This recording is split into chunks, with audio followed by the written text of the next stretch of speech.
बिस्मिल्लाहिर्रहमानिर्रहीम। अस्सलाम वालेकुम नाज़रीन, प्रोग्राम सिटी एट 10 में खुश आमदीद। मैं हूँ आपकी मेज़बान अना यूसुफ, और जहाँ पर सिटी न्यूज़ नेटवर्क के लिए एक बहुत ही प्राउड का मूवमेंट ये है, मेरे ख्याल से तमाम लाहौरियों के लिए है, क्योंकि हम कहते हैं सिटी 42 है आपकी आवाज़, आपका चैनल, आपके शहर की आवाज़। सिटी 42 को अल्लाह ताला की तरफ से अल्हम्दुलिल्लाह ये एज़ाज़ मिला कि हमारे CEO साहब को CM साहब वो मुंतखब हुए हैं, और मेरे ख्याल से ये बहुत बड़ा एज़ाज़ है। मुझे तो खुशी में अल्फाज भी नहीं मिल रहे कि मैं किस तरह से बयान करूं। हमारी हमेशा से कोशिश ये रही है कि शहर के मसाइल को जो है वो हाईलाइट किया जाए, उनके हल की तरफ आवाज़ उठाई जाए। तो अब जब मोहसिन रज़ा नकवी साहब एज ए CM भी तमाम शहर का, पूरे पंजाब का सिलसिला देखेंगे, तो हम दुआगो भी हैं और बहुत सारी नेक तमन्नाएं भी हैं कि जिस तरह माशाल्लाह उनकी इंतज़ामी सलाहियतें हमने देखी, और एक छोटे से चैनल से माशाल्लाह आज इतना बड़ा सेटअप वो चला रहे हैं। तो बहुत सारी दुआएं, नेक तमन्नाएं हैं कि अल्लाह ताला उनको इस सफ़र में भी कामयाब करे और वो बहुत खुश उसलूबी से अपनी ये जिम्मेदारी भी निभा सकें।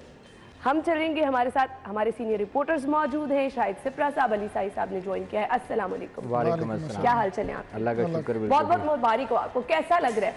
खैर मुबारक, आपको भी बहुत मुबारक। बिलखसूस हमारे CEO जो कि अभी नहीं रहे, वो अपनी जिम्मेदारियों से दस्तबरदार हो गए हैं, और चूँकि उनके पास नई जिम्मेदारी आई है और फिर वो अवामी नुमाइंदे इस वक्त हो चुके हैं। रात उनकी रबरदारी तकरीब भी हो गई है। सबसे पहले तो उनको मुबारकबाद।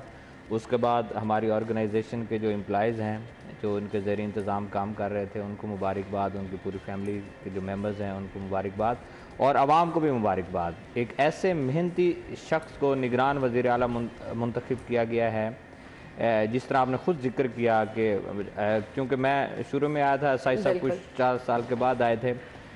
जब हम सुनते थे कि ये 42 शहर का इदारा है, ये किस तरह चलेगा, यहाँ तो नेशनल चैनल चलाना बड़े मुश्किल होते हैं, और उन्होंने फिर चलाकर दिखाया। फिर उन्होंने हम लोगों को से ऐसा एक ट्रेंड चलाया कि पूरी दुनिया फिर उसको फॉलो करने लगी। अब बात है कि हमने तनकीद होती है, जब आप आवाम में जाते हैं तनकीद होती है, लेकिन तनकीद बराए इस्लाह हो तो वो हो सकती है। लेकिन अगर आप किसी की ज़िंदगी को दाव पर लगा दें, इस तरह की तनकीद करें, तो मेरे ख्याल में उसके ख़िलाफ़ हमें जाना चाहिए, उसके ख़िलाफ़ बात करनी चाहिए।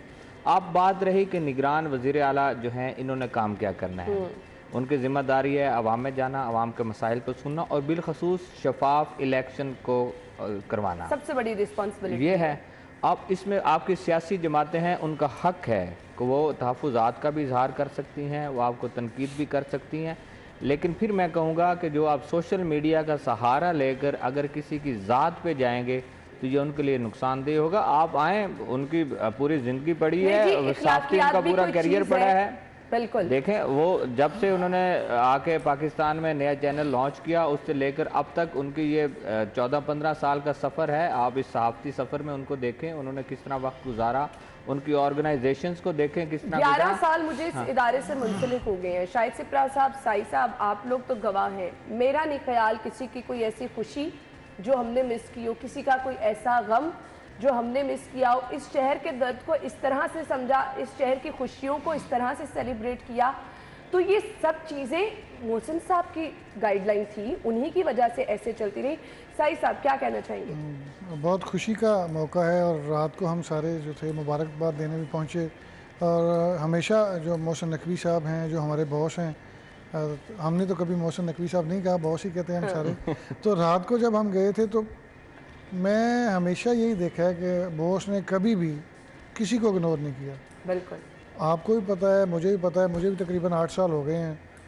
जब भी मैंने देखा है, छोटे से छोटा जो मुलाजम है और बड़े से बड़ा, जो हर एक को एक तरह से मिलना है, गले लगा के मिलना है। कोई भी इवेंट हो, किसी भी मसलक के हवाले से हो, किसी भी चीज़ के हवाले से हो, यहाँ प्रॉपर सेलिब्रेट होता है। अगर किसी का दुख हो तो उसमें वो बराबर के शरीक होते हैं। ऐसे लग रहा होता है कि इस बंदे को हमारा बड़ा दर्द है, तो ये कोई बंदा दिल से कर रहा और यही वो साई साहब आजिज़ी और इनकिसारी थी कि आज अल्लाह ताला ने ये मकाम भी दिया, और इंशाल्लाह इससे बहुत बहुत बड़ी कामयाबियां जो हैं आगे मुंतज़िर भी हैं। हमने एक ब्रेक लेनी है, ब्रेक के बाद आपको एक बार फिर से ज्वाइन करेंगे। Stay with us.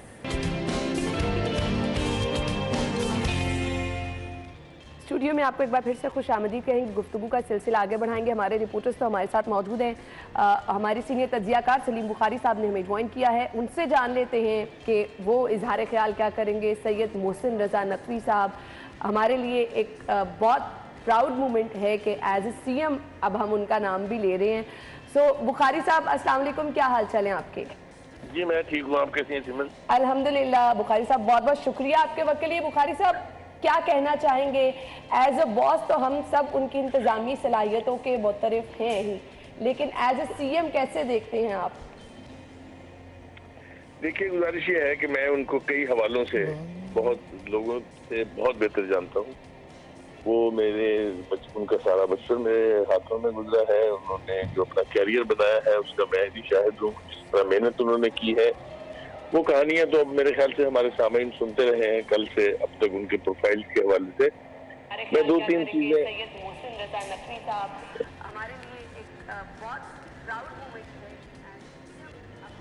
जी जी जी बुखारी साहब जी मैं ये कह रहा था कि मैं उनको जिन हवालों से जानता हूँ वो मैं शेयर करना चाहूंगा आपके साथ भी और सामईन के साथ भी। कि एक तो ये वो अनथक आदमी है, ये बहुत मेहनती आदमी है और स्ट्रेट फॉरवर्ड, बहुत ही हम्बल ह्यूमन बीइंग जो है। उनके लिए कोई पर्सनैलिटी का कल्ट नहीं है। उनके लिए वो अपने वर्कर के साथ, अपने साथियों के साथ, दोस्तों और हत्ता कि अपने अजीजों के साथ भी एक इंतहाई हम्बल, मिलनसार, एक इंतहाई डेडिकेटेड आदमी के तौर पे उनका जो किरदार है वो सभी जानते हैं। इसके लिए किसी तारीफ की जरूरत नहीं है। मैं दो बातें ये कहूँगा कि एक तो उन्होंने वो शख्स जो है वो कंसीव करता है नए नए आइडियाज जो है, उनको अपने लिए चैलेंज बनाता है। और सिटी चैनल का जो तस्वुर है वो उसका खालिक है पाकिस्तान में। उसने जो सिटी 42 से लाहौर के चैनल के तौर पे इब्तिदा की, वो एक सक्सेस स्टोरी बनी और एक ऐसी सक्सेस स्टोरी बनी कि वो एक ट्रेंड सेटर हुआ और अब लोग जो हैं उनके पीछे पीछे उनके कदमों के ऊपर चल रहे हैं। उसके बाद लोगों ने कोशिश की है और चैनल भी आए हैं, लेकिन ये क्रेडिट उनका है कि उन्होंने सिटी का चैनल बनाकर जिस तरीके से अवाम तक रसाई हासिल की, जिस तरह उन्होंने हुकूमती सर्कल्स के अंदर यानी सिटी 42 को एक ऐसा चैनल बनाया कि जब उनका नुमाइंदा कहीं पहुंचता है तो इसका मतलब यह है कि अवाम के जो भी मसाइल हैं, चाहे वो वापडा से मुतल्लिक हैं, चाहे वो रेवेन्यू से मुतल्लिक हैं, जो भी किसी किस्म का प्रॉब्लम उनका है वो रिजॉल्व होगा। इसमें कोई दो राय नहीं है। मेरे ख्याल से ये किरदार सिटी 42 का और उनके बाकी चैनल्स जो हैं उनका ये है कि अवाम उन्नास के मसाइल ही उनका मतमाय नज़र है, वही उनका टारगेट है और उस पर एक नई तरह, जिस तरह मैंने कहा है, वो उन्होंने डाली है। दूसरी बात यह है कि as a human being he is a very humble person. मतलब एक चेयरमैन इतने बड़े ग्रुप का होने के बावजूद आप उनको देखेंगे कि वो अपने स्टाफ के साथ और बहुत ही जूनियर रैंक के स्टाफ के साथ बैठ के खाना जो है वो खाते हैं। और ये भी उन्होंने ही तरह डाली है कि स्टाफ जो है उसको 2 वक्त का खाना जो है वो अदारे की तरफ से मिलता है। ये मैं समझता हूँ कि ये भी एक ज़रूर मिसाल काम है उनका। दूसरा ये कि वो बहुत ही छोटी उम्र में उनका इंटरनेशनल एक्सपोजर बहुत ज़्यादा है। एक तो ये कि उनकी तालीम बाहर हुई है, उन्होंने अपने कैरियर का आगाज बाहर से किया है और CNN जैसे अदारे से किया है, जो एक एजाज की बात है। और वो वर्ल्ड विजन लेके जब वो बैठते हैं किसी भी काम को, किसी भी टारगेट को लेके, तो फिर कुछ भी मुश्किल उनका रास्ता नहीं रोक सकती है। तो विजन वाइज वो एक बहुत बाकमाल आदमी है और हम तो अब चूंकि काफ़ी अरसे से उनके साथ हैं, जो लोग उनके साथ हैं वो उनको अच्छी तरह से जानते हैं। चाहे वो इंसानी हिस्से हों, चाहे वो इंसानी जज्बे हों, वो उनकी कदर करना जानते हैं। तो ये मेरे ख्याल से सारी खुसूसियत जिस शख्स में होंगी, वो कोई भी होता हो वो उसके लिए छोटा है। वो मतलब है वो परफॉर्मेंस के एतबार से मेरा नहीं के ख्याल कि वो he will be second to none वाली बात है कि उनसे बेहतर। और इंशाल्लाह बुखारी साहब, हम दुआ गो भी हैं कि चैलेंजेस तो बहुत बहुत बड़े हैं उनके सामने, लेकिन इंशाल्लाह वो इनमें कामयाब होंगे। तमाम चैलेंजेस का सामना भी करेंगे और बेहतरी के लिए काम भी करेंगे। बहुत बहुत शुक्रिया सलीम बुखारी साहब, सीनियर तज्जियाकार हमारे। जी जी जी जी वो ये है कि उनकी एक्सेप्टेबिलिटी जो है ना, जो लोगों में, चाहे वो सियासतदान है, चाहे वो ब्यूरोक्रेट्स हैं, चाहे वो डिप्लोमेट्स हैं, किसी भी शोबे में जो उनकी जात की पजीराई है वो उनकी कामयाबी की कुंजी है। बस ये मैं लास्ट बात कहना चाहता हूँ। बिल्कुल बिल्कुल, thank you so much Bukhari साहब, आपके वक्त का बहुत बहुत शुक्रिया। सलीम बुखारी साहब हमारे साथ मौजूद थे और सबसे ज़बरदस्त चीज़ हम जो बहुत सारे लोग जिसके मोतरफ हैं उनकी पर्सनालिटी का जो चीज़ें हिस्सा हैं कि वो बहुत ही हम्बल, और वो आप सब लोग देख भी रहे होंगे कुछ तस्वीर जो हमारे एम्प्लॉयज़ के साथ, वो किचन स्टाफ से लेकर गेट कीपर से लेकर रिपोर्टर से लेकर सबके साथ इस तरह से घुल मिल जाते हैं और वो तस्वीर सामने है। शायद सिप्रा साहब आपने तो खासा वक्त गुजारा भी साथ, बाहर ट्रिप्स पे भी गए। मुझे वो अपने उम्रे वाला ट्रिप बहुत अच्छी तरह याद है जब बॉस खुद सबके आगे जा जाके खाना सर्व कर रहे थे और हम लोग तब वो चीज़ें देख के परेशान हो रहे थे कि आपके पूरे इदारे का एक सरबराह है और वो बीच में इस तरह हमारे घुल मिल गए हैं कि पता ही नहीं चल रहा कि ये बॉस है। देखिए, अब आज आप कह रही हैं कि बॉस, फिर उसके बाद आज हम सीएम उनका कह रहे हैं और वो हमारे लिए काबिल फ़ख्र है।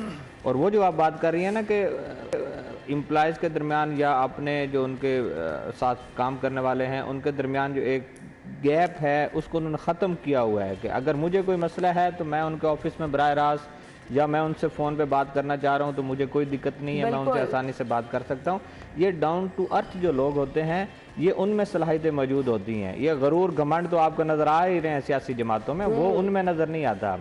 बात करने का मकसद ये है कि आप एक बंदा है जिसने अपनी सलाहियतों को मनवाया और फिर सेल्फ मेड आदमी है, उनको ये मौका मिला है कि एक पंजाब के सबसे बड़े सूबे की सरबराही करने का और फिर उसके साथ जो सबसे बड़ा टास्क उनके पास है वो इलेक्शन करवाना है। ठीक है, अगर वो इसमें कामयाब हो तो हम दुआ को हैं कि अल्लाह ताला उनको इसमें कामयाब करें और उनकी जो काम करने का स्टाइल है, जो उनकी सलाहियतें हैं, वो इंशाल्लाह इसमें कामयाब भी होंगे। और ये ब्यूरोक्रेसी को और ये जो बड़े बड़े लोग हैं इनको पता चलेगा कि किस तरह काम करते हैं और काम किस तरह करवाते हैं। आप लोगों से बेहतर और ये हमसे बेहतर कोई है ना। मुझे ये बात याद है जिस तरह सिप्रा साहब बात कर रहे थे, सर सलीम बुखारी साहब बात कर रहे थे कि साई साहब मरहूम अल्लाह ताला उनको जन्नत में जगह दे, तो वो एक बड़े अदारे के एडिटर क्राइम थे, अखबार के भी और टीवी के भी।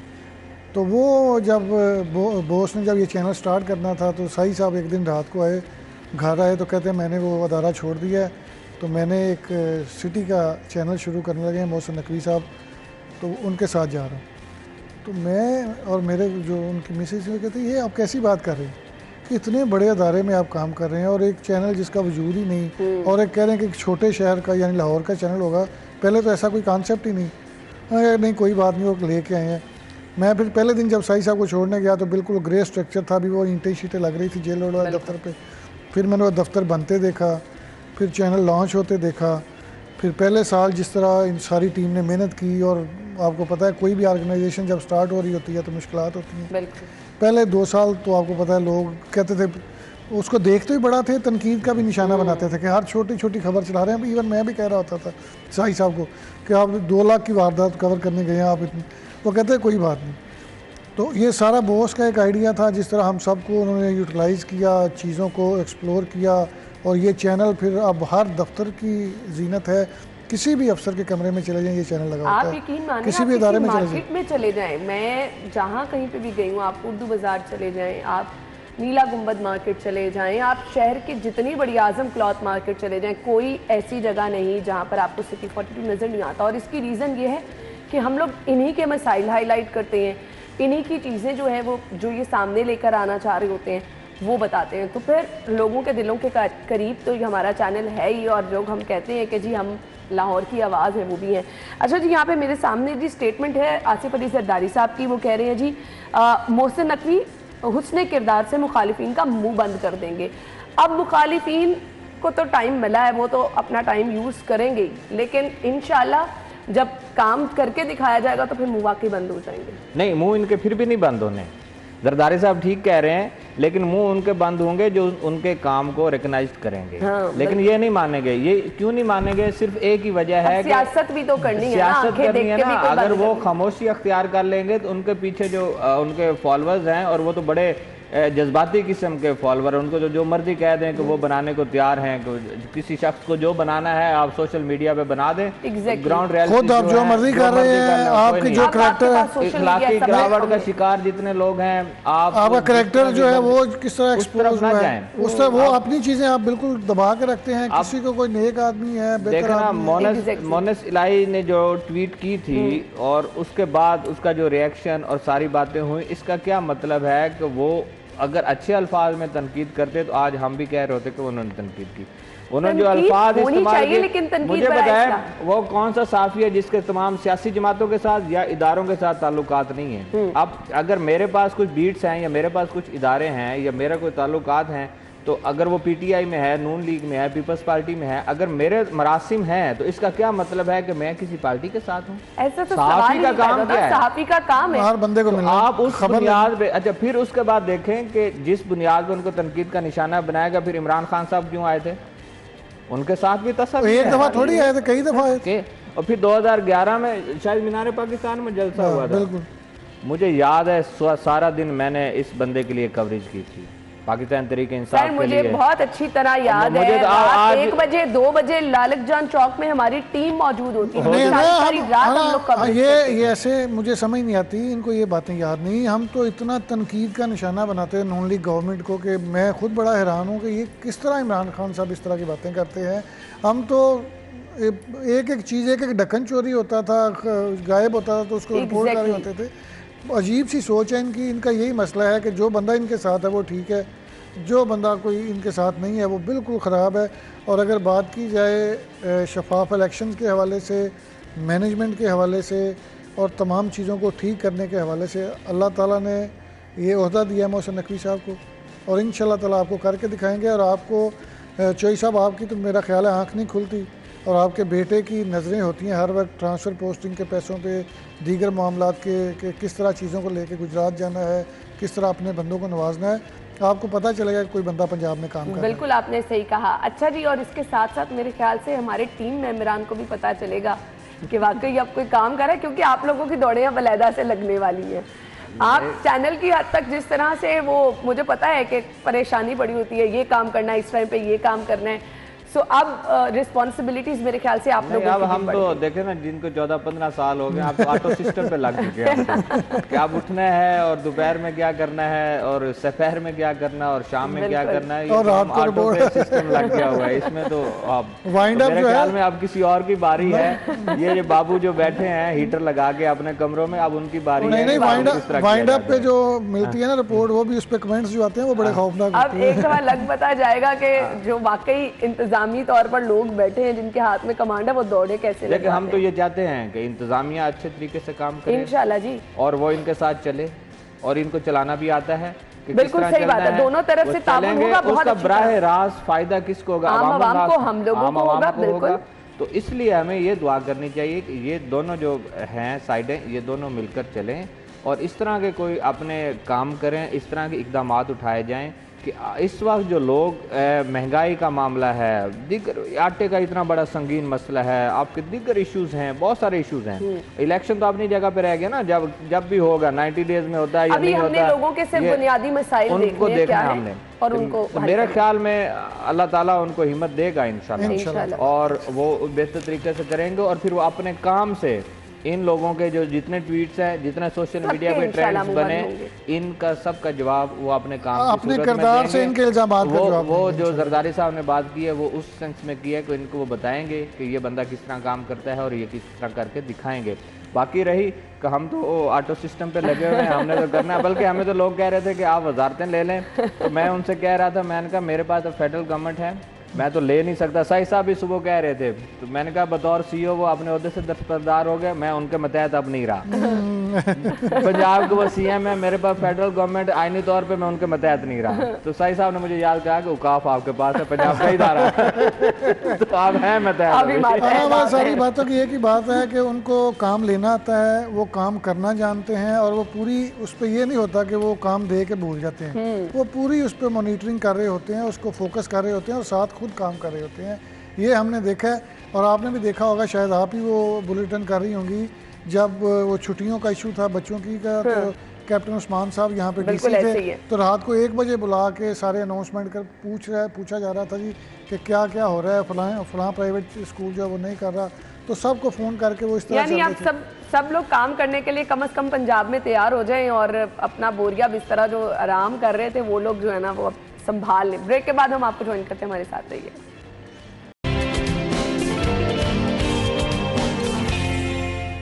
स्टूडियो में आपको एक बार फिर से खुशामदीद कहेंगे। शहर की ताजिर बिरादरी भी मोहसिन रज़ा नकवी साहब के एज ए CM मुंतखब होने पे हमें बहुत ज़्यादा खुश दिखाई दे रही है।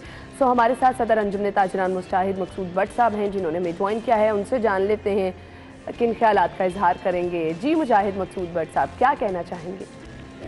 जी अस्सलाम वालेकुम रहमतुल्लाह। वालेकुम अस्सलाम। जी मैं सबसे पहले मोहसिन नकवी साहब को तो मुबारकबाद हम दे ही हैं, लेकिन मैं सबसे पहले मैं समझता हूँ कि आप लोग भी उतने ही मुबारकबाद के हकदार हैं जिससे वो, और इसी जो है इजहार से मैं अपने बारे में भी यही सोचता हूँ कि उनकी मोहसिन साहब की ताजरों से जिस तरह मोहब्बत है और जिस तरह वो और लाहौर के रहने वाले हैं और वो परेशानी और पंजाब की परेशानियों को समझते भी हैं, मसाइल को समझते भी। और ये जो वक्त गुजरा है मैं समझता हूँ अब इसमें बेहतरी आएगी, क्योंकि जब पढ़ा लिखा इंसान और दर्द दिल रखने वाला इंसान, गरीब परवर इंसान जो है कि अल्लाह ने इक़्तिदार पे बिठाया है, तो वो ज़रूर जो है कि पंजाब के लिए और पूरा मुल्क भर के लिए जो है यानी बरकतें समेटते हुए और फ़ायदेमंद साबित होंगे।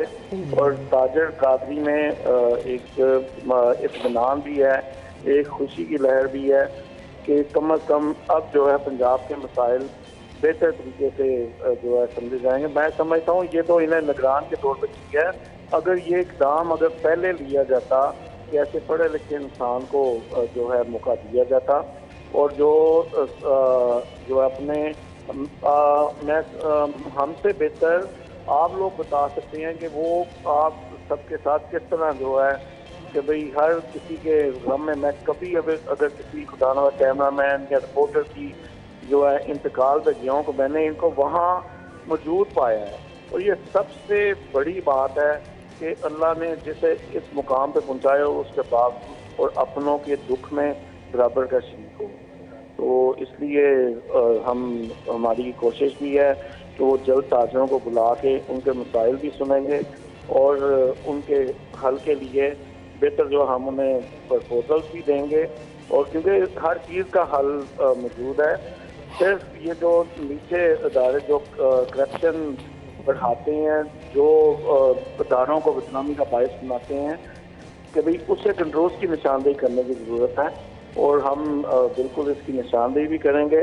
और हमें यकीन है कि हमारे मसाइल जो सालों में हल नहीं हो सके वो इन 3 माह में या इससे ज़ायद में वो मामला इंशाल्लाह मोहसिन साहब की नज़र से वो हल होंगे।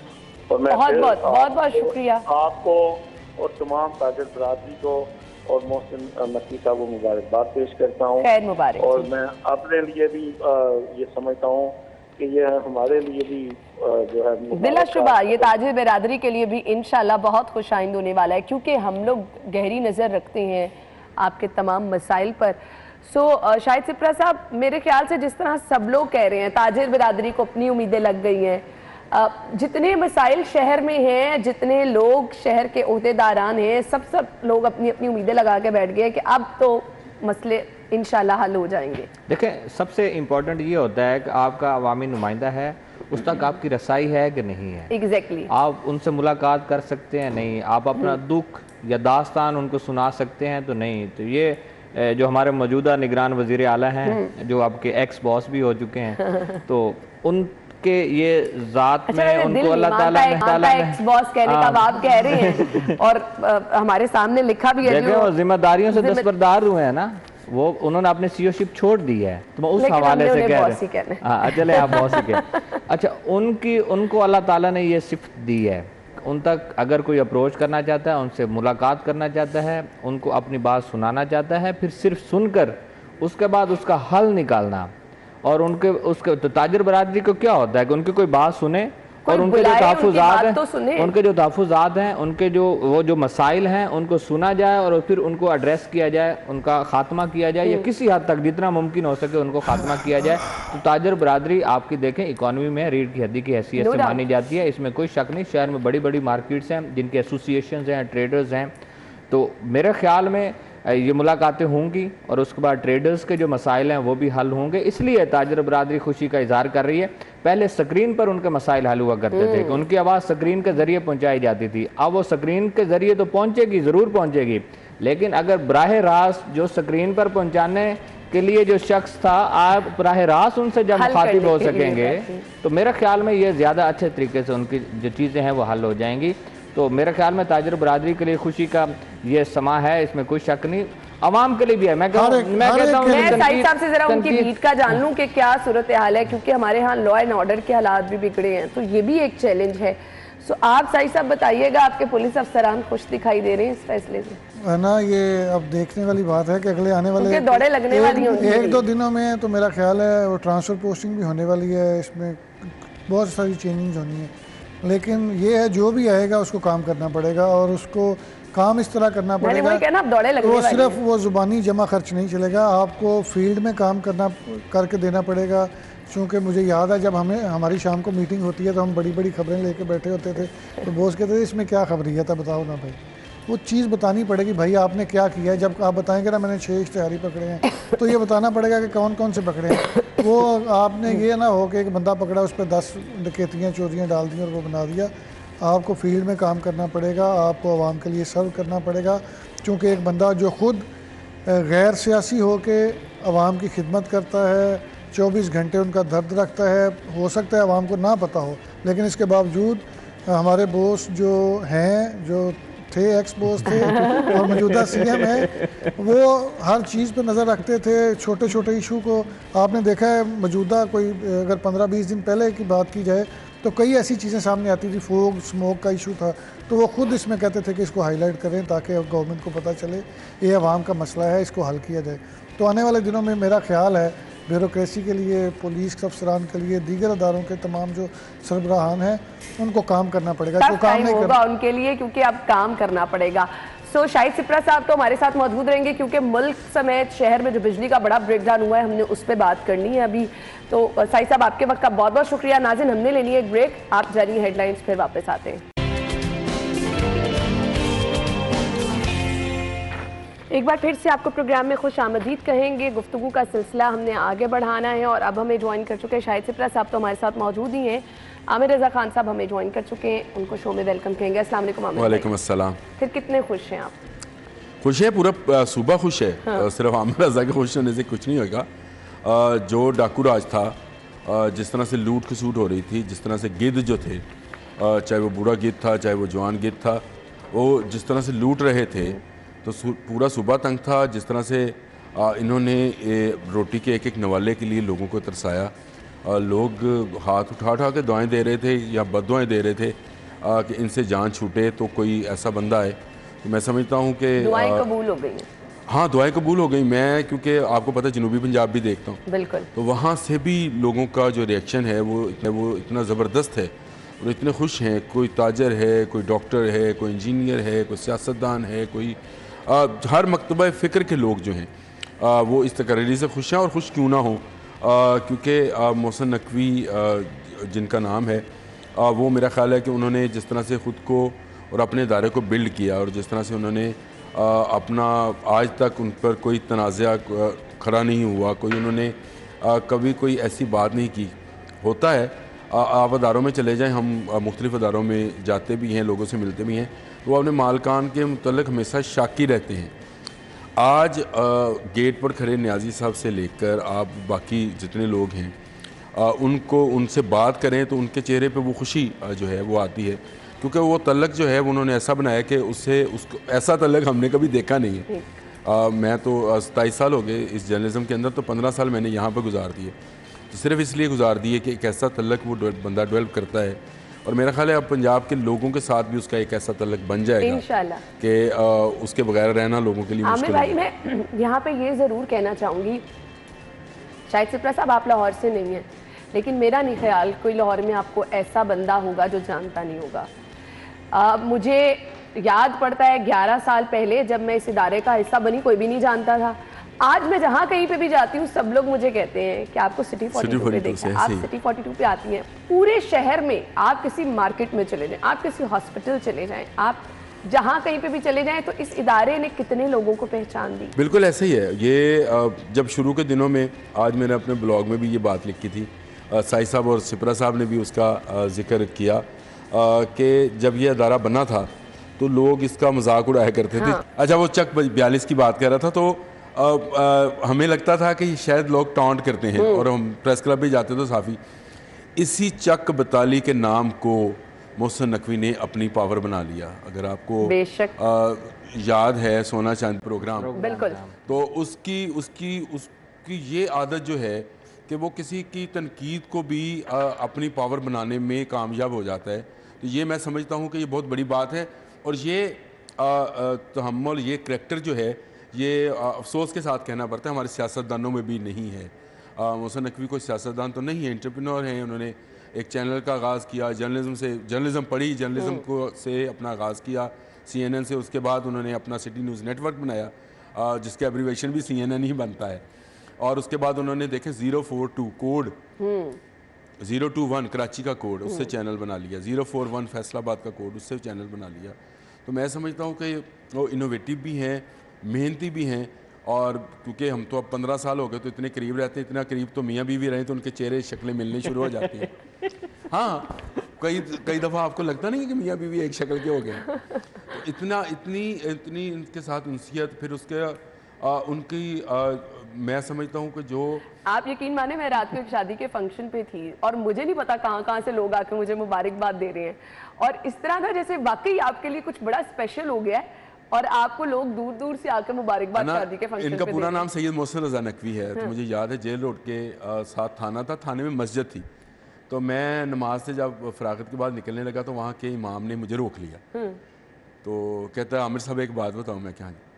कहता है जी आपके साहब जो है ना वो सही सैयद हैं, इनका जो है ना एहतराम आप उस तरह से मतलब करें। मैंने कहा जी आपको ये लफ्ज़ बोलने की ज़रूरत क्यों महसूस हुई? कहता है जी सैयद की 2 निशानियाँ होती हैं, एक खूबसूरत होएगा, दूसरा सखी होएगा, और ये दोनों क्वालिटी आपके साहब के अंदर मौजूद हैं। उनकी सखावत की मिसालें तो हमारे सामने हैं। अच्छा, फिर उनके साथ जो मज़हब की अटैचमेंट है, इस्लाम की अटैचमेंट है, जो एक तस्वर बंदा मोमन है, वो आपको नज़र आती है। ये मैं सिर्फ इसलिए नहीं कह रहा हूँ, आप देखें जब से ये चैनल बना है कौन सा मजहबी मकतबा फ़िक्र है जिसको यहाँ पर प्रमोट नहीं किया जाए। मेरे साथ मजहबी रिपोर्टर बैठा है, कभी हमें कहा गया हो कि आपने इस मकतबा फ़िक्र को चलाना है या इस मकतबा फ़िक्र को नहीं चलाना है। Exactly. तमाम सहाबा इकराम की जो उनके दिन हैं, मखसूस दिन उनकी विलादत के दिन हैं, वो उसको उसी तरह से कहते हैं कि सेलिब्रेट किया जाए। उस पर अगर प्रोग्राम होते हैं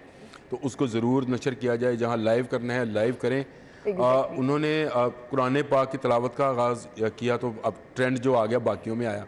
अजान का ट्रेंड जो नहीं था 5 वक्त अजान का, वो ट्रेंड दिया पहले दिन से हमारे पहले दिन से। अच्छा, ईद मिलादुन्नबी के जुलूस हों, मुहर्रम के जो प्रोसेशन हैं वो हो, माह रमज़ान की। मैं कहता हूँ अच्छा अब कौन सा अदारा है, चले मुझे ये बताएं, जो कि अपने मुलाजमीन के लिए उम्रे का बंदोबस्त करता है। मैं कहती हूँ मैं 2000 जिंदगी में जो इस इदारे का सबसे बड़ा एहसान है वो ये रहेगा। ये आप कह रही हो, मेरी घरवाली कह रही थी, कहती है कि वो कुछ दे ना दे तो ये एहसान देख तुझे कितनी दफ़ा उम्रे पे साथ लेके गए। मैं जब हज करने जा रहा था, 2008 की बात है, जब चैनल अभी आया भी नहीं था, यानी अभी हम काम कर रहे थे, अभी लोग चैनल्स ऑन एयर नहीं किया था, लोगों तक नहीं पहुंचा था।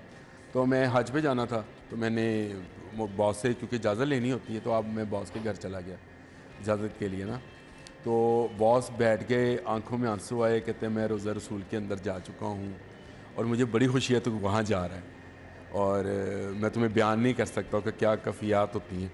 और फिर अल्लाह ताला ने उनको खाना काबा के अंदर के नवाफल अदा करने की और वो बता रहे थे कि मैं एक एक का नाम लेकर वहाँ अंदर दुआ कर रहा था। अब ये इससे बड़ी आपको और क्या चाहिए? मतलब ज़ैनुल आबदीन ने उस दिन मुझे कहा कि हाय साहब और क्या चाहिए होता है कि एक बंदा खाना काबा के अंदर भी आपको नहीं भूलता है। और वो किस तरह से उसने वो दुआएं की होंगी, फिर उनको रोज़ा रसूल पे भी इस दफ़ा हाज़िरी का मौका मिला। इस तरह से हमें हर 2 साल के बाद, जिनको 5 साल मुकम्मल हो जाते हैं, उनको अदारे की तरफ से बिल्कुल मुफ्त और 5 स्टार होटल में वहाँ क़याम और 5 स्टार फैसिलिटीज़ आप तो एंजॉय कर चुकी, सिप्रा और मैं तो कई दफ़ा एंजॉय कर चुके। मैं बिलाशुबा मैं वही कह रही हूँ कि मैं ज़िंदगी में आने वक्त का नहीं पता कि हम वैसे तो इंशाल्लाह यहाँ पर ही हम मौजूद हैं, लेकिन हमेशा जो बात सिटी न्यूज़ नेटवर्क का जब नाम ले याद आती है ना, वो उम्रे का ट्रिप जो है वो कभी भूलने वाला नहीं है, किसी को भी नहीं भूलता। अच्छा अना, ये थे फिर आप देखें जुमेरात रात 12 बजे की दुआ, नए साल पे जब सारे चैनल जो हैं वो नए साल का जश्न मनाया करते थे, उस वक्त हम दुआ दिखाया करते थे।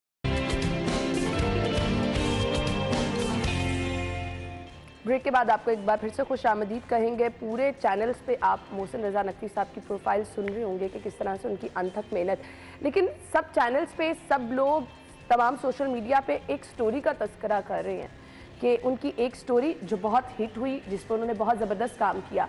सो हमारे साथ हमारे रिपोर्टर्स मौजूद हैं। आमिर भाई, आपसे आगाज़ कर लेते, कुछ स्टोरी बताएंगे क्या थी? देखिए CNN पे तो उन्होंने बहुत सारा जो काम किया, वो एज एन ए प्रोड्यूसर काम किया, फिर उसके बाद बहुत छोटी उम्र में, जिन दिनों में मैं समझता हूँ कि हम लोग अभी प्रोफेशन को देख रहे होते हैं, तो वो रीजनल हेड हो गए। बेनज़ीर और आसिफ अली जरदारी साहब का वो इंटरव्यू, जब बेनज़ीर पाकिस्तान आ रही थी और उसके बाद उन पर मुशर्रफ दौर में, सोशल मीडिया पे कोई ऐसा बंदा जो सोशल मीडिया यूज़ मुशर्रफ दौर में जब हमला हुआ, तो उस वक्त उनकी वो जो है स्टोरी और उनका वो इंटरव्यू जो है वो वर्ल्ड वाइड, क्योंकि CNN था, लाजमी बात है उसने वर्ल्ड वाइड जाना था, लेकिन वो दूसरी बड़ी बात कि बेनज़ीर और आसिफ अली जरदारी साहब जैसे स्ट्रक्चर के सियासतदान, जो कि पूरी मुस्लिम दुनिया की पहली मुस्लिम वज़ीर आज़म थी, उनको उनका इंटरव्यू करना और उसमें उस तरह के क्वेश्चन करने, उस तरह के सवालात करने, जिसमें उनकी लाइफ थ्रेट का भी सवाल शामिल था। वो अगर इंटरव्यू अगर आप गौर देखें तो गो कि वो बहुत छोटी उम्र के, मोहसिन साहब तो उस वक्त बहुत छोटी उम्र के लगते हैं, लेकिन उनकी जो as an a journalist maturity है, हायो यूनिवर्सिटी से पढ़े थे, जर्नलिज्म ही पढ़ी, फिर CNN में मौका मिला। और मज़े की बात है कि ये इंटर्नशिप के लिए गए थे अपनी यूनिवर्सिटी की तरफ से CNN में। इनके काम और इनकी मेहनत और लगन को देखकर उन्होंने कहा जी आपको हमने जाने देना, आप जॉब करें हमारे पास, अंदाज़ा करें। और वहाँ पे ये असाइनमेंट पे भी रहे, असाइनमेंट का भी काम किया जब गल्फ़ वार थी, और उसके बाद जब ये अफ़गान वार हुई तो उसमें ये ख़ुद भी वहाँ पर गए, वहाँ की कवरेजेस की। तो उनकी जो मेहनत है शबाना रोज़, ये उसका समर है।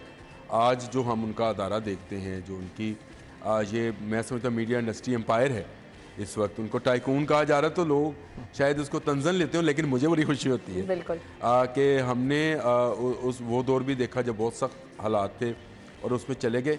एक बात है ना, मैं रह ना जाऊँ क्योंकि हम बात कर रहे थे, आपने देखा CM बनने के बाद वो सबसे पहले बग़ैर प्रोटोकॉल के दाता साहब गए और अपने बेटे मोहम्मद को साथ लेकर गए।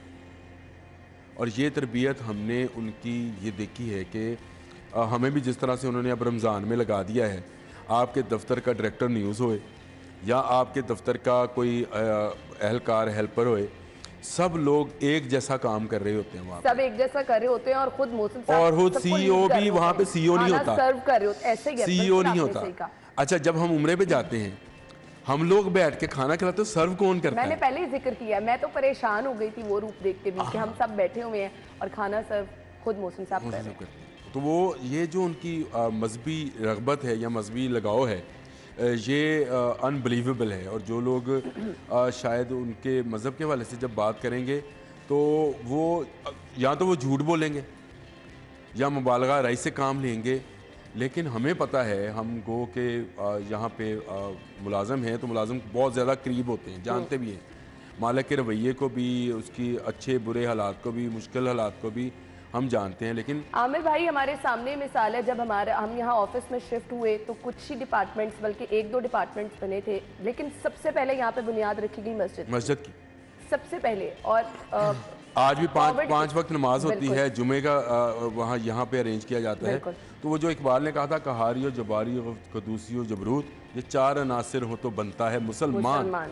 अच्छा, अगर आपने ये देखनी हो, ये नहीं है कि मैं यहाँ पे काम करता हूँ तो मैं काम करता हूँ, दूसरे अदारों के लोग भी, मुझे याद है जब हमारे वर्कर असद शाही मरहूम, जिनके नाम पे ये न्यूज़ रूम भी है, उनकी डेथ हुई, तो मैंने मोहसिन साहब को बच्चों की तरह रोते हुए देखा, गले लगा के रोते हुए देखा। और उसके बाद जिस तरह से उन्होंने आज के दिन तक नया ऑफिस बना, हम जेल रोड में होते थे उस वक्त, तो नया ऑफिस बना तो उन्होंने न्यूज़ रूम का नाम असद शाही के नाम पर रखा, जिनके भाई अली शाही अभी कुछ देर पहले यहाँ पे मौजूद थे। तो ये उनकी यहाँ काम करने वालों के साथ, सबके साथ, मैं रात वहाँ पर था गोलबर्ग में उनके घर के अंदर, तो मैं आज सुबह ना जो अपनी बेगम को छोड़ने जा रहा था तो मैं उसको सुना रहा था, मैंने कहा सीएम बनने के बाद जिस तरीके से वो अपने अजीज़ों कारब से गले मिले ना, उसी तरीके से अपने घर के मुलाजमों से भी, छोड़ दें घर के मुलाजम भी, जो कुछ लोग मिलने आए थे उनके जो ड्राइवर हजरात थे उससे भी मोहसिन नकवी उसी तरह से मिल रहा था। जिसने चाहा कि मैं गले लगाऊं, मोहसिन नकवी उसके गले लग रहा था। मैं कहा हम हुए ना, तो हम में आए कि यार ये बंदा है, ये इसके साथ हम क्यों गले लगाएं। तो ये खासियतें अल्लाह जो ताला है, ऐसे नहीं किसी बंदे को चुन लेता है और ऐसे ही कोई मकाम नहीं दे देता। मुझसे बहुत सारे लोग शायद सिप्रा साहब राज पूछते हैं, क्योंकि हमारे साथ ही बहुत सारे लोग इस इदारे को आमिर भाई ज्वाइन किया और आज आपको बहुत नामवर चैनल्स पे भी नजर आ रहे हैं। हाँ बिल्कुल है। तो मुझे बहुत सारे लोग कहते हैं 11 साल यहाँ रुकने की वजह क्या है। तो सबसे बड़ी वजह मैं जो बताती हूँ, मैं वो ये कहती हूँ कि जी हमारी फैमिली का जो सरबरा है वो वाकई इस तरह, आपको जिस तरह फैमिली में बड़ों की शफकत मिलती है उस तरह से शफकत मिलती है। तो बहुत बड़ी रीज़न मैं एक वाकया ना जाने की। मैं एक वाकया सिप्रा साहब सॉरी, मैं वाकया सुना दूँ, पता नहीं ये आप लोग इसको किस तरह से किस रंग में लें। सीमल हाशमी जो इस प्रोग्राम की पहली होस्ट भी थी, वो आज भी हमारे साथ ही हैं अल्हम्दुलिल्लाह। तो एक दिन मुझे कहती है आमिर भाई जेल रोड वाले ऑफिस में ना मेरी बात सुन जाए। हम चले गए, हम सीढ़ियों में बैठ गए, फूट फूट के बच्चों की तरह रोने लग गई, रोई जा रही है और मैं चुप कर रहा। मैं कहा पता नहीं बच्ची है, मैं कहा बेटा क्या हुआ, बच्चे क्या हुआ, कुछ तो बताओ मुझे ऑफ़र आ गई, अब चैनल का नाम लिया उसने, वहाँ से पता नहीं कितने लाख, उस वक्त में 2.5-3 लाख रुपए होगी। तो मेरी यहाँ पे सैलरी कम है, तो मैं क्या इसमें रोने वाली कोई बात नहीं है, तू जाना चाहती है चली जा। कहती है मैं मोहसिन साहब को छोड़ के कैसे जाऊँ मुझे जाया नहीं जाएगा। और ये सिर्फ एक एम्प्लॉय का नहीं है, बहुत सारे एम्प्लॉयज़ का। और यहाँ से जो एम्प्लॉयज़ गए भी, मैं ये बड़ी मिसालें हमारे सामने बैठी हैं, हमारे लिए इंस्पिरेशन है। और जब कभी हमें कोई यहाँ से जाने का कहता है, आप यकीन माने ऐसे दिल घबराता है जैसे वाकई शादी के टाइम घर छोड़ते हुए दिल घबराता है। ऐसी मतलब बहुत सारे लोगों को मैंने रोते देखा। कज़ाफ़ी भट्ट की आंखों में, चले गए यहाँ से, कज़ाफ़ी भट्ट की आंखों में मैंने आंसू देखे। उसने कहा मेरा दिल जो है वो इस वक्त ऐसा है कि मैं बता नहीं सकता हूँ, जैसे अपने घर से बंदा जा रहा है। वाकई इस इदारे से मोहब्बत ही ऐसी मिली है कि किसी का पहले तो यहाँ से जाने को दिल ही नहीं करता, और जो जाता भी है वो भी बहुत भारी दिल के साथ जाता है। थैंक यू सो मच, बहुत बहुत शुक्रिया शाहिद सिप्रा साहब, आमिर भाई आपका भी। नाज़रीन हमने ब्रेक लेनी है, ब्रेक के बाद ज्वाइन करेंगे।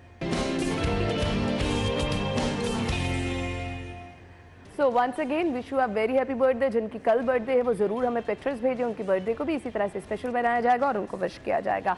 प्रोग्राम में हम आगे बढ़ेंगे और नाज़रीन आपकी मुलाकात करानी है उन लोगों से जो कि मेहनत, बल्कि अनथक मेहनत करके किसी मकाम पर पहुँचते हैं। ऑल्दो इसके लिए आपको सर तोड़ जो है मेहनत करनी पड़ती है, लेकिन वो लोग जो कि कुछ करने की लगन रखते हैं वो सिर्फ एक काम तक नहीं रहते बल्कि दुनिया के सामने मिसाल बन के रहते हैं। हमारे आज के भी मेहमान कुछ ऐसे ही हैं। मोहम्मद आदिल जो कि डॉल्फिन ऑफिसर हैं और मिस्टर लाहौर का टाइटल अपने नाम कर चुके हैं। अपने मेहमान को खुशामदीद कहेंगे। अस्सलाम वालेकुम। जी वालेकुम अस्सलाम। क्या हाल चले? अल्हम्दुलिल्लाह मैं ठीक, आप सुनाइए? थैंक यू सो मच, आपके वक्त का बहुत बहुत शुक्रिया। बहुत मुश्किल है दो काम साथ करना। सो मुझे बताइएगा कब से आपने प्रैक्टिस शुरू की, फिर डॉल्फिन में आने वाला एक्सपीरियंस तो मैं आपसे पूछूंगी, लेकिन मिस्टर लाहौर तक का सफ़र किस तरह तय किया? जी बिस्मिल्लाहिर्रहमानिर्रहीम। सबसे पहले तो ये बॉडी बिल्डिंग का जो शौक़ था मुझे पुलिस में ज्वाइन होने से पहले का ये था। तो तब तो मैं ये बस 2-4 महीने ये पे करता था बॉडी बिल्डिंग। उसके बाद तो फिर जैसे मुझे शौक़ पड़ना शुरू हो गया, मैंने अपने मसल ग्रो करना शुरू हुए मेरे। तो फिर मुझे मेरे दोस्तों ने मुझे कंपटीशन पार्टिसिपेट करने की मशवरे दिए, तो मैंने अपने पार्टिसिपेट करना शुरू किए और अल्हम्दुलिल्लाह मैंने काफ़ी कंपटीशन पार्टिसिपेट किए और काफ़ी मैंने इसमें मेडल वगैरह हासिल किए, कुछ कंपटीशन में ब्रॉन्ज मेडल, सिल्वर मेडल जैसे कि, और गोल्ड मेडल भी मैंने काफ़ी कंपटीशन में हासिल किए हैं। कितना वक्त लगा इस यहाँ तक पहुँचते हुए कुछ, क्योंकि आजकल हमारे नौजवान कहते हैं हमने किसी फील्ड में कदम रखा है और जल्दी से नाम भी बना लिया? जी, मुझे बॉडी बिल्डिंग करते हुए तो मुझे ये 5-6 साल का अरसा हो चुका हुआ है। पहले तो मैंने जैसे बताया कि कुछ टाइम बॉडी बिल्डिंग करता था और फिर छोड़ देता था, और आफ्टर ज्वाइनिंग पुलिस में जब मैंने ज्वाइनिंग किया, कुछ अरसा मैंने जिम बॉडी बिल्डिंग छोड़ दी थी, क्योंकि ट्रेनिंग बीच में सेशन चल गया था, तो उसमें छोड़नी पड़ी क्योंकि इतना टाइम नहीं मिल पाता था ट्रेनिंग में। तो इसलिए फिर मुझे जैसे ही हमारी ट्रेनिंग कंप्लीट हुई, उसके बाद फिर मैंने दोबारा से ज्वाइन किया अपना जिम को। लोग बड़ा इंस्पायर होते हैं ऐसे टीवी पे किसी बॉडी बिल्डर को देख के, और फिर अनफॉर्चुनेटली हमारे नौजवान जो हैं वो शॉर्टकट्स लेते हैं कि हमारी भी बॉडी इस तरह की बन जाए, स्टीरॉयड का इस्तेमाल करते हैं। बताइए मुझे कि ये किस तरह से आप इस बॉडी बिल्डिंग के मुकाबलों में आ सकते हैं, जो नौजवान आना चाह रहे हैं, अपनी डाइट, अपना लाइफस्टाइल कैसा रखना पड़ता है? जी, एक तो ये जो जवान शॉर्टकट लेते हैं, ये तो बहुत सारे इसके साइड इफेक्ट होते हैं, जैसे कि आपके लीवर इन्फेक्ट हो सकता है, आपके किडनी पे इन्फेक्ट हो सकता है। स्टेरॉइड बहुत एक खतरनाक चीज़ होती है, जो कि बॉडी बिल्डिंग एक ये स्टेप बाय स्टेप इंसान को ये करना चाहिए। ये नहीं कि शॉर्ट टाइम में आप बॉडी बिल्डर बन जाओ, उसके बहुत सारे इफेक्ट्स आपके बॉडी में नुकसान पैदा होते हैं, बहुत सारी बीमारियों का आपका सामना करना पड़ता है। ये इंसान को आहिस्ता आहिस्ता जैसे कि स्टेप बाय स्टेप इंसान, ये क्योंकि बॉडी के जो मसल ग्रोथ होते हैं एक टाइम लगता है, ठीक है, 3 से 4 साल में आपके मसल ग्रो होना शुरू हो जाते हैं, जिसमें आपको इसमें कोई आपके मसल में कोई भी आपको बॉडी के इफेक्ट, इंजरी वगैरह या कोई बीमारी वगैरह आपको कोई इसका सामना नहीं करना पड़ता। अगर आप शॉर्टकट लेते हैं तो बहुत सारी बीमारियों का आपका सामना करना पड़ता है, आपको नुकसान होता है। डाइट का कितना ख्याल रखना पड़ता है? डाइट का इसमें बहुत सारा ख्याल रखना पड़ता है, क्योंकि इसमें डाइट में इसमें बॉयल चिकन हो जाता है, अंडे हो जाते हैं, चावल, फिश, बहुत सारी डाइट में इसका लेनी पड़ती है हमें, और इसको स्टेप बाय स्टेप, मतलब हमने मील सुबह क्या करना है। आप तो डॉल्फिन की ड्यूटी भी कर रहे हैं, तो ये बैलेंस रखना चीज़ें बहुत मुश्किल हो जाता है, अपनी डाइट को भी, अपनी ड्यूटी को भी, और फिर प्रैक्टिस को भी। तो किस तरह टाइम देते हैं ड्यूटी पे? ये शुरू में बहुत टफ टाइम मुझे ये करना पड़ता था। शुरू में कितने घंटों की ड्यूटी होती है? ड्यूटी हमारी 8 घंटों की ड्यूटी होती है डॉल्फिन की। शुरू में ये बहुत सारा मतलब टफ टाइम होता है, शाम को जाके जिम में टाइम देना, वो बहुत सारा मुश्किल हमारे लिए हो जाता था। तो इसमें मैं एसपी साहब, एसपी डॉल्फिन तोकीर साहब का बहुत ज़्यादा शुक्रगुजार हूँ, जिन्होंने मुझे बहुत सारे मतलब उन्होंने मुझे बहुत सारा सपोर्ट किया। उन्होंने मुझे मतलब फील्ड की ड्यूटी के हटा के मुझे जिम इंचार्ज लगा दे, जहाँ पे मैं अब डॉल्फिन के लड़कों को वहाँ पे ट्रेनिंग देता हूँ। यानी आप ट्रेनिंग भी दे रहे हैं एहलकारों को? जी, मैं जिम में डॉल्फिन के लड़कों को ट्रेनिंग वगैरह देता हूँ, और वहाँ पे मुझे बहुत सारा टाइम मिल जाता है, जहाँ पे अपनी डाइट में टाइम पे ले लेता हूँ और अपनी जिम भी कंटिन्यू कर सकता हूँ। सही। तो आसपास जो आपके कुलीग हैं इंस्पायर होते हैं आपसे, सीखते हैं? जी, बहुत सारे मेरे कुलीग्स हैं जो मुझे देखते हैं, इंस्पायर होते हैं, अपना डाइट प्लान पूछते हैं, ट्रेनिंग का तरीका का जो भी है वो सब चीज़ें मुझसे पूछते हैं, और मैं उनको गाइड अच्छे से करता हूँ। सही। तो मुझे ये बताइएगा कि आगे आपके फ्यूचर प्लान्स क्या हैं, क्या करना चाह रहे हैं? फ्यूचर प्लान अल्हम्दुलिल्लाह मैं आगे यही कि मैं एशिया तक के लेवल पे जाना चाहता हूँ। तो अल्हम्दुलिल्लाह मुझे उम्मीद है कि एसपी साहब हमारे जो हैं मुझे बहुत सपोर्ट करेंगे आगे भी इंशाल्लाह कंपटीशन खेलने में, और इंशाल्लाह मैं एशिया लेवल पर जाके खेलूँगा। कंपटीशन के कुछ मैं आपसे मंजर पूछना चाहूँगी, कितना टफ होता है और कंपटीशन से पहले कितनी तैयारी करते हैं? कंपटीशन ये अगर जब हम तैयारी करते हैं वो 2 से 3 महीने पहले तैयारी शुरू करते हैं, वो बहुत टफ टाइम होता है, क्योंकि हमें अपनी डाइट का बहुत ख्याल रखना होता है, अपना खाना पीना, डिसिप्लिन बहुत आ जाता है इसमें, ठीक है, खाना पीना, रेस्ट करना, और इसका बहुत चीज़ों का ख्याल रखना पड़ता है हमें। 2 से 3 माह हमें लग जाते हैं तैयारी करने में। सही। तो मुझे ये बताइएगा क्या क्या चीज़ें ज़रूरी होती हैं? नींद पूरी करना, अपनी डाइट को आपने बता ही दिया, इसके अलावा आपकी ज़िंदगी का क्या क्या चीज़ें हिस्सा रहती है जिनको आपने फॉलो करना ही करना है? एक सबसे पहले तो हमारी ड्यूटी है जो तो हमने करनी ही करनी है, ठीक है। उसके बाद हमने जिम 2 से हमारा जिम में टाइम लग जाता है जब हम तैयारी कर रहे होते हैं कंपटीशन के लिए। तो लीन हमने जब करना उसमें डाइट का बहुत ज़्यादा ख्याल रखना पड़ता है कि कौन सी डाइट हमें लेनी है, कौन सी डाइट हमें नहीं लेनी। सो ये वो लाइफस्टाइल है जो आप फॉलो करते हैं। Thank you so much and good luck. इसी तरह से आप आगे मजीद कामयाबियाँ हासिल करते रहें, पाकिस्तान का नाम रोशन करते जी इंशाल्लाह। नाज़रीन, इसी के साथ ही प्रोग्राम का वक्त पहुँचे इख्तिताम को। अपना बहुत सारा ख्याल रखिएगा। कल मुलाकात होगी। अल्लाह हाफ़िज़।